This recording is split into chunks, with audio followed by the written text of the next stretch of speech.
Hello and very good evening everyone. आज हमारा last lecture होगा एडवर्ब्स पर। राइट, आप लोग प्लीज समय से आ जाया कीजिए। ओके, चलिए हम लोग अपना लेक्चर स्टार्ट करते हैं। अभी तक हम जितने रूल्स पढ़ चुके हैं उसके बाद अब हम आगे रूल्स पढ़ना स्टार्ट करते हैं। राइट, सो रूल नंबर 9 से स्टार्ट करेंगे। ओके, आप लिखने का प्रयास नहीं कीजिएगा। राइट, 6 रूल्स हैं और सारे ही रूल्स कॉम्पिटिटिव एग्जामिनेशन के लिए इम्पोर्टेंट है। आप लोग मुझे सुन पा रहे हैं? मेरी आवाज़ आ रही है? Yes, sir. Yes, sir. Okay, great. चलिए, एग्जाम्पल की मदद से जो भी हमारे रूल्स होते हैं, रूल्स क्या, ये बेसिक ऑब्जर्वेशंस होती हैं जिसको रूल्स में कन्वर्ट कर दिया गया है ताकि आप लोग के लिए याद रखना इसको आसान हो जाए। राइट, तो देखिए ये वाला रूल क्या कह रहा है कि जब भी इस तरीके से कोई स्टेटमेंट बनता है, मैं आपको एग्जाम्पल दिखाता हूँ। देखिए काफ़ी सारे एग्जाम्पल्स यहाँ पे लिखे हुए हैं। Know how, know where, know why. Right, know के साथ जब भी इन एडवर्ब्स का इस्तेमाल होता है, where, how and why. Right, तो इसके साथ हम लोग इस्तेमाल करते हैं इन्फिनेटिव का। इन्फिनेटिव क्या होता है? इन्फिनेटिव एक नाउन होता है। Right, 2+V1। राइट, नो के साथ जब इन एडवर्ब्स का प्रयोग होता है तो हम उसके साथ किसका प्रयोग करते हैं? इन्फिनेटिव्स का। यहाँ पर आपके सामने एग्जाम्पल्स हैं। First example, he knows how to drive a car. Right, इसी को ही बदल के दिया जा सकता है। राइट, तो आपको ध्यान यही रखना है कि नो के साथ जब भी एडवर्ब्स आ जाएं, वेयर, हाउ, वाई, तो उसके साथ किसका प्रयोग होगा? ये infinitive, to drive, to go, to work. Right, इसकी जगह जनरली क्या होता है? जीरेंड का इस्तेमाल हो जाता है। How driving, where going, why working, जैसे यहाँ पर है। राइट, मैं पॉइंटर ले लेता हूँ। आई होप आप लोग समझ पा रहे हैं। राइट, तो he knows how to drive a car, वह जानता है कि कार कैसे चलाई जाए। Right, I know where to go, मुझे जाना है, मुझे पता है कहाँ जाना है। Right, students know why to work hard now, बच्चे जानते हैं कि उनको अब कठिन परिश्रम करने की आवश्यकता क्यों है। Right, so this is one of the rules. इस पर एरर्स आ जाते हैं, ध्यान रखिएगा। आपको बस ये फ्रेज याद रखना है, नो के साथ ये adverbs where, how and why. Right, next number 10, use of fairly and rather. ये दो एडवर्ब्स हैं, फेयरली एंड रेदर। इनका प्रयोग हम किस तरीके से करते हैं ये देखते हैं। बीच में आपको कभी भी कुछ भी अगर नहीं समझ में आए तो प्लीज़ पिंग कीजिएगा, या आप चैट में मैसेज कर सकते हैं। राइट, या फिर आप सीधा बोल करके भी बता सकते हैं। Fairlie, rather. राइट, देखिए जैसे कि यहाँ लिखा हुआ है, पॉजिटिव सेंटेंसेस जब मैं बनाऊंगा तो मैं फेयरली का प्रयोग करूंगा, और ज़्यादातर जब भी फेयरली का प्रयोग होगा तो वो जस्टिफाई के साथ होगा। जैसे फेयरली जस्टिफाइड। ओके, एग्जाम्पल्स हम अभी देखते हैं। रेदर का जब भी प्रयोग होगा तो वो नेगेटिव सेंटेंसेस के लिए होगा। Rather unjustified. राइट, जस्टिफाई का मतलब होता है कि ठीक है, सही है। राइट, अनजस्टिफाइड मतलब ठीक नहीं है, गलत है। ओके, तो जब सही है का प्रयोग करेंगे तो उसके साथ I am using Fairlie, Fairlie justified. Right, मतलब सही तरीके से जस्टिफाइड है, मतलब जैसा होना चाहिए था वैसा ही है। ब्रदर अनजस्टिफाइड मतलब ठीक तरीके से नहीं किया गया है। तो फेयरली का यूज जस्टिफाइड के साथ होगा और रदर का यूज अनजस्टिफाइड के साथ होगा। राइट, ये रूल्स बनाए गए हैं जो प्रीवियस ईयर में क्वेश्चंस पूछे गए हैं उनके आधार पर। राइट, तो इसलिए इसको एज इट इज लिख दिया गया। अब देखिए जैसे यहाँ पर है, ये एक स्टेटमेंट है यहाँ पर, the amount given to the flood victims by the state government. Okay, जो अमाउंट फ्लड विक्टिम्स को, बाढ़ के पीड़ितों को दी गई है स्टेट गवर्नमेंट के द्वारा, दोनों आ सकता है। रेदर अनजस्टिफाइड, अगर आप कहना चाह रहे हैं कि वो अमाउंट अपने आप में पूर्ण नहीं है, सही नहीं है, तो आप कह सकते हैं it is rather unjustified. Okay, अगर आप यह कहना चाहते हैं कि वो जो अमाउंट फ्लड विक्टिम्स को दिया गया है वो सही है, जितनी मिलनी चाहिए थी उनको मिल गई है, ठीक है, तो आप कह सकते हैं इट इज फेयरली जस्टिफाइड। क्या? तो आई होप अगर आप ये समझ गए हैं। Right, so we have got one statement here. अब आप मुझे ज़रा बताएं यहाँ पर आप किसका प्रयोग करेंगे? The amount paid by the state government to the flood victims is rather unjustified or fairly unjustified? It's very easy, right?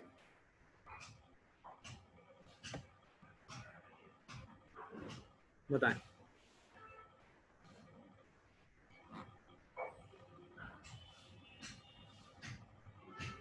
Exactly देखिए, बस हमने क्या नोटिस किया है, यहाँ पे अनजस्टिफाइड लिखा है, राइट? जी बिल्कुल सही, सबके आंसर सही हैं, कुसुम लता जी, रेशमा जी, मनीषा जी। ठीक है, ये बस देखिए एक तरीका है, ठीक है? अब आप आपकी नॉलेज में आ गया है कि जब भी जस्टिफाई का प्रयोग हो रहा है तो उसके साथ फेयरली आएगा, अनजस्टिफाइड का हो रहा है तो उसके साथ रदर आएगा, राइट? कभी भी ये आए और किसी भी तरीके से आए, एरर्स में ये इस तरीके से पूछ सकता है कि फेयरली अनजस्टिफाइड बोलेगा, then you have to point out here कि फेयरली जस्टिफाइड नहीं लिखते हैं, क्या रदर अनजस्टिफाइड, राइट? क्लियर? तो यहाँ पर हमारा आंसर आएगा this one, it's rather unjustified. Okay, हम फेयरली अनजस्टिफाइड नहीं कहेंगे। क्लियर? तो इस स्लाइड के लिए इतना ही था। Please move on to next slide, we will be moving on to next slide. इसका स्क्रीनशॉट लेना है तो आप देख सकते हैं। ओके, चलते हैं नेक्स्ट स्लाइड की ओर।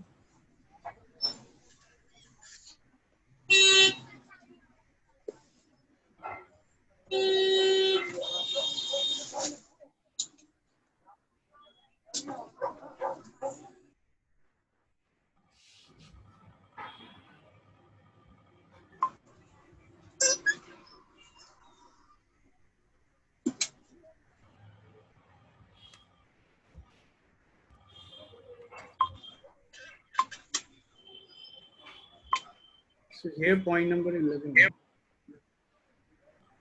आप में से कोई अभी अभी ज्वाइन हुआ है, प्लीज सब म्यूट कर लीजिए, जब आपको कुछ कहना हो देन प्लीज स्पीक।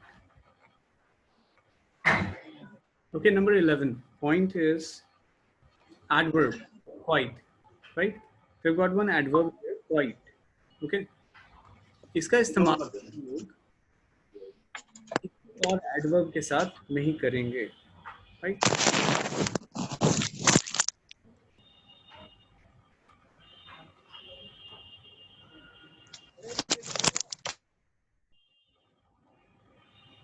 एडवर्ब है आपके सामने क्वाइट, इस एडवर्ब का इस्तेमाल हम लोग किसी और एडवर्ब के साथ नहीं करेंगे, राइट? एग्जाम्पल की मदद से समझते हैं। देखिए example, he is always quite right, right? यहाँ पर ऑलवेज जो है वो अपने आप में ऑलरेडी क्या है, एक एडवर्ब, राइट? जिसका इस्तेमाल हमने क्वाइट के साथ किया है। पढ़ा तो हमने यही है कि एक एडवर्ब जो होता है वो खुद अपने आप के लिए, मीन्स एडवर्ब के लिए इस्तेमाल किया जा सकता है, राइट? किया जाता है ना? बट ये क्वाइट एक एक्सेप्शन है, इसके साथ हम किसी और एडवर्ब का इस्तेमाल नहीं कर सकते। जैसे यहाँ पर है, मैंने ऑलरेडी ऑलवेज को रेड कलर से मार्क किया है क्योंकि ऑलवेज यहाँ नहीं आना चाहिए, इट्स रिडंडेंट, राइट? तो हम बोल सकते हैं या तो he is quite right, right? या फिर हम बोल सकते हैं ही इज ऑलवेज राइट, पर हम he is always quite right इस्तेमाल नहीं कर सकते। क्या? दूसरी जो मिस्टेक होती है वो जनरली इसकी स्पेलिंग में हो जाती है। एक होता है क्वाइट जो कि एडजेक्टिव होता है, दूसरा होता है क्वाइट जो कि एडवर्ब है जिसका इस्तेमाल हम कर रहे हैं। ये वाला जो क्वाइट, QUIET है, इसका मतलब होता है शांत, चुप, राइट? ये जो क्वाइट है इसका मतलब होता है थोड़ा, राइट? जैसे यहाँ स्टेटमेंट है ही इज क्वाइट राइट, मतलब वह थोड़ा सही है, right? I hope it's clear. Okay, next point देखते हैं, नंबर 12 जी। ये बहुत इंपॉर्टेंट है, हमें समझना है TOO और VERY वेरी के बीच का डिफरेंस, राइट? TOO और वेरी के बीच का difference.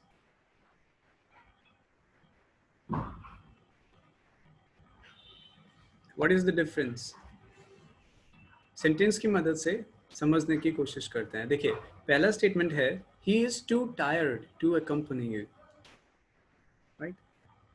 He is too tired to accompany you, पहला स्टेटमेंट है। दूसरा स्टेटमेंट है he is very tired, right? Very का जो लिटरल मीनिंग होता है, इट मीन्स बहुत, बहुत, राइट? हिंदी में बहुत बोलते हैं। ओके, जो TOO का मतलब होता है, इसका मतलब होता है more than enough, right. Very का मतलब है मोर, मतलब बहुत। टू का मतलब है मोर देन एनफ, मतलब जरूरत से ज्यादा। फर्क दोनों में आप समझ रहे हैं। और जब भी टी डबल ओ टू का इस्तेमाल होता है, ये बात मैं पहले भी आपको बता चुका हूँ, जब हम पिछले बार क्वेश्चंस कर रहे थे तब आया था, राइट। जब भी टी डबल ओ टू आता है, राइट, तो वो फॉलो करता है किसका, टू अपने साथ। T double O too follow करेगा टी ओ टू, क्लियर। जैसे यहाँ पर है, he is too tired to accompany you, accompany मतलब आपके साथ जाना, राइट। तो वह इतना थक गया है, इज टू टायर्ड, कि वह आपके साथ नहीं जा सकता। मतलब वह ज़रूरत से ज़्यादा थक गया है कि वो अब आपको अकम्पनी कर सके, मतलब आपके साथ जा सके। He is too tired to accompany you, clear. Statement positive है पर मीनिंग नेगेटिव दे रहा है, पर पॉजिटिव नेगेटिव का यहाँ कुछ नहीं होता, बस ये होता है ज़रूरत से ज़्यादा जब हमें दिखाना हो तो हम किसका इस्तेमाल करते हैं, टी डबल ओ टू का। और जब भी टी डबल ओ टू का इस्तेमाल होगा तो वो टू को फॉलो करेगा, क्या। He is very tired, he is very tired मतलब वह बहुत थका हुआ है, वह बहुत थका हुआ है। He is too tired to company, मतलब वह ज़रूरत से ज़्यादा ही थक गया है, ठीक है। चलिए, so this was the difference. I hope आप लोग समझ गए हैं दोनों के बीच का difference, T double O too और वेरी, राइट। किसी को दोबारा पूछना है या इसी में कोई क्वेरी है तो प्लीज़ बताएं। आप पूछ लीजिए, वरना मेरी बारी, मैं पूछता हूँ, बताएं।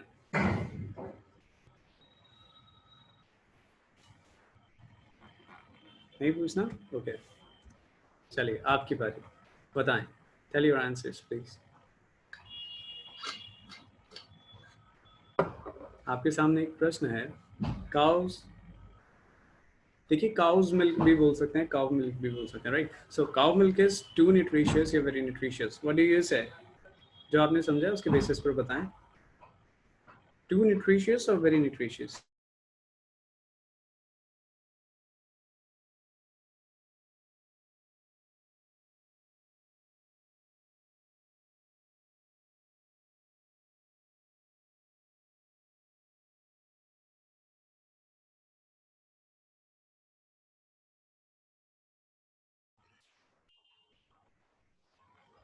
गुड, रेशमा जी, मनीषा जी, बिल्कुल सही। आप कह रहे हैं it should be very nutritious, वही आना चाहिए। It should be very nutritious. Too nutritious मतलब ज़रूरत से ज़्यादा न्यूट्रिशियस होता है, it does not make sense, right. So it should be cow's milk या cow milk is very nutritious, clear. अगर आप ये कर पा रहे हैं, मतलब अगर आपको इसकी अंडरस्टैंडिंग हो गई है, राइट, तो आप इसके सारे एरर्स बड़े आराम से ढूंढ लेंगे। आप ये पता लगा सकते हैं फिर अब कि कहाँ पर टू आ रहा है और उसका प्रयोग जो हुआ है वो गलत हुआ है, राइट। बस इतना समझने की ज़रूरत है कि जो टू जब भी आएगा उसका मतलब होता है अति, ज़रूरत से ज़्यादा, क्या।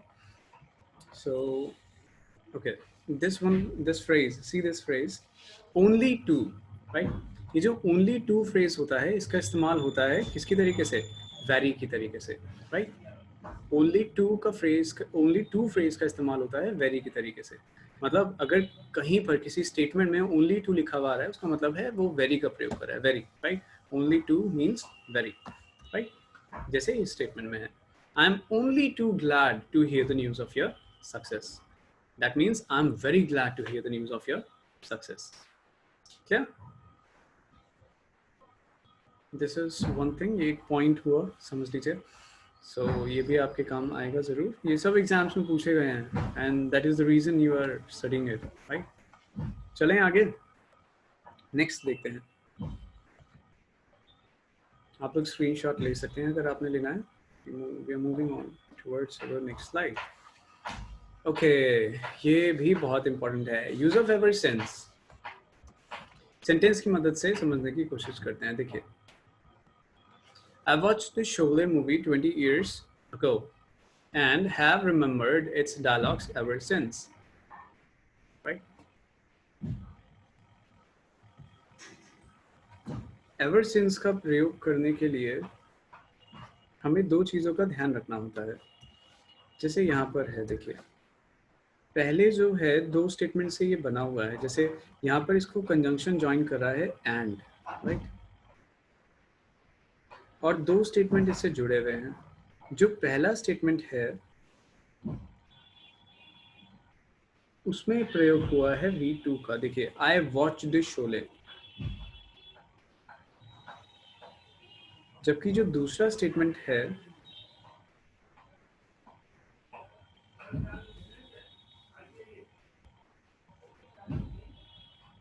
जबकि जो दूसरा स्टेटमेंट है उसमें देखिए प्रयोग हो रहा है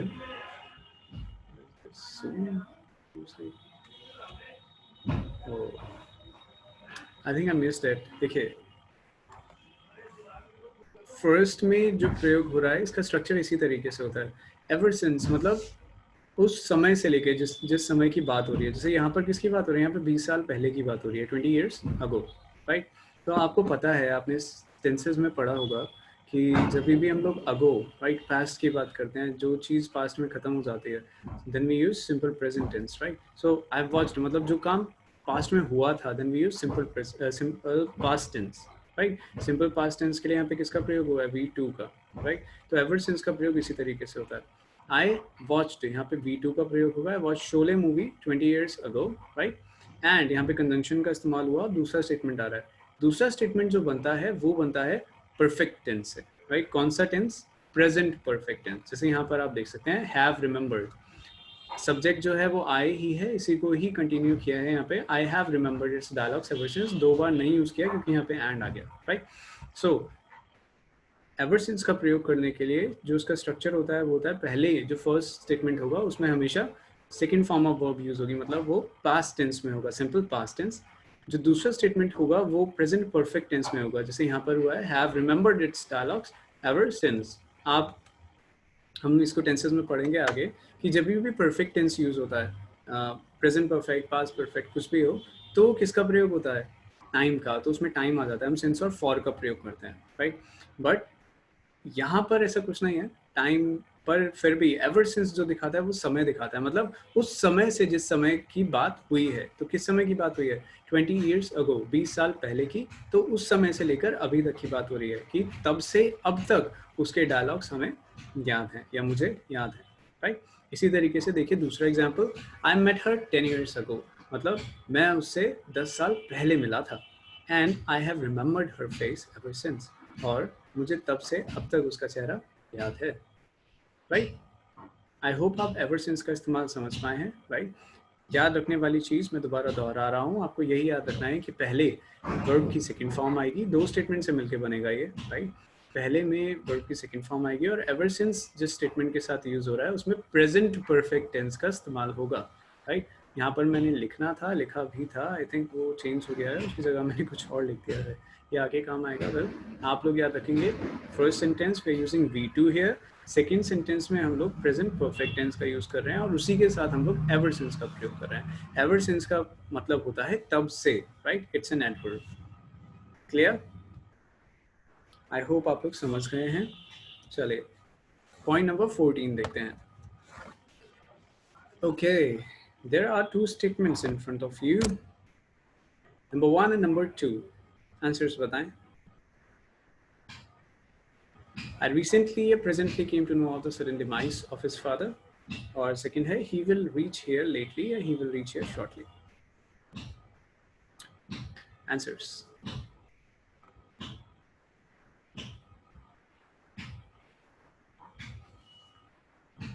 Answers नहीं आता है तो प्लीज हैंड रेज कीजिएगा।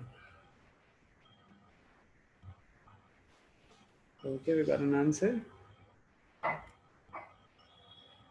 Okay, मनीषा जी कह रहे हैं recently came to know, Kusumlata जी भी कह रहे हैं recently came to know of the sudden demise। Okay, any other answer? Any other answers? Second statement। Okay, everyone is saying recently for first statement। Okay, what about second? What about second statement? He will reach here lately or shortly? बताएं।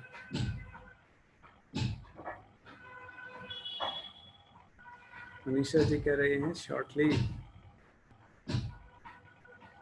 Shortly मतलब पता सबको है, तो ये skip करें। काफ़ी आसान लग रहा है मुझे ये, और आप सभी को पता है, तो क्या हम इसको स्किप करें? चलिए,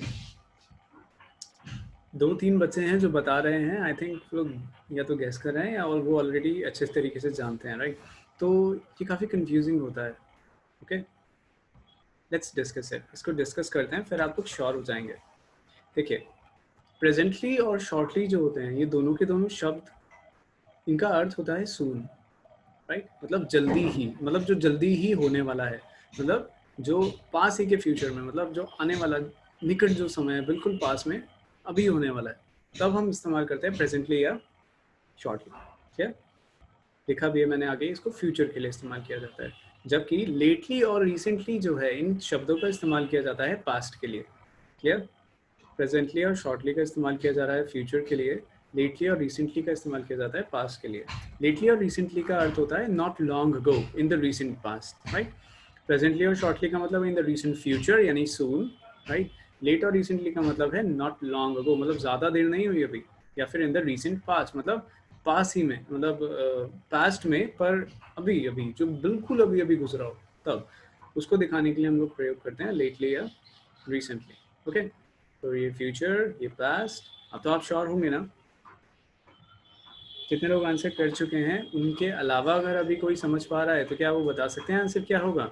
जो बच्चों ने आंसर बताया वो सही है या फिर एनी चेंजेस? एनीवन? बताएं। I dash came to know of the sudden demise of his father, right? कौन सा टेंस यूज हुआ है? पास्ट। तो क्या यूज करूंगा, रिसेंटली या प्रेजेंटली? रिसेंटली। प्रेजेंटली यूज नहीं होगा, राइट? इसी तरीके से विल रीच, पता चल गया फ्यूचर। सो लेटली या शॉर्टली? शॉर्टली। लेटली यूज होता है पास्ट के लिए। Clear? I hope it was easy और आप लोग को क्लियर भी हो गया। चलिए, अब जल्दी से हम लोग अपना नेक्स्ट और लास्ट पॉइंट देखते हैं। देखिए, आपके सामने कुछ वर्ब्स लिखे हैं, राइट? लुक, सीम, ये स्पेलिंग मिस्टेक है, it should be E, right? It should not be A, it's E. Look, seem, appear, feel, taste, smell, remain, prove और साउंड, राइट? ये कुछ वर्ब्स होती हैं, क्रियाएं, राइट? और हमें पता है कि जब भी क्रियाएं आते हैं तो क्रियाओं के लिए हम किसका प्रयोग करते हैं? एडवर्ब्स का। वर्ब्स के लिए एडवर्ब्स का प्रयोग करते हैं, राइट? पर ये सारे के सारे वर्ड्स हैं जिसके साथ हम लोग एडजेक्टिव्स का प्रयोग करते हैं, ये रूल कहता है, राइट? देखिए, these mangoes taste sweetly, these mangoes taste sweetly, और ये लगभग हमें काफ़ी सही लगता है क्योंकि टेस्ट वर्ब है ना? वर्ब के लिए हमने एडवर्ब का इस्तेमाल कर दिया, एडवर्ब आ गया, राइट? पर ये गलत होता है। These mangoes taste sweetly, मैं बता देता हूँ ऐसा क्यों कहा गया है इस रूल में, कि ये सारे की सारी वर्ब के साथ हम एडजेक्टिव का प्रयोग करेंगे, एडवर्ब का प्रयोग नहीं करेंगे। ये ली नहीं आएगा यहाँ पे। क्या आएगा यहाँ पे? यहाँ पे आएगा स्वीट, ठीक है? These mangoes taste sweet, कारण क्या है उसका? देखिए, These mangoes taste sweet, taste क्रिया, जो टेस्ट होता है उसका अर्थ क्या है? स्वाद करना, राइट? इस स्टेटमेंट को बनाइए जरा। ये आम मीठे हैं, राइट?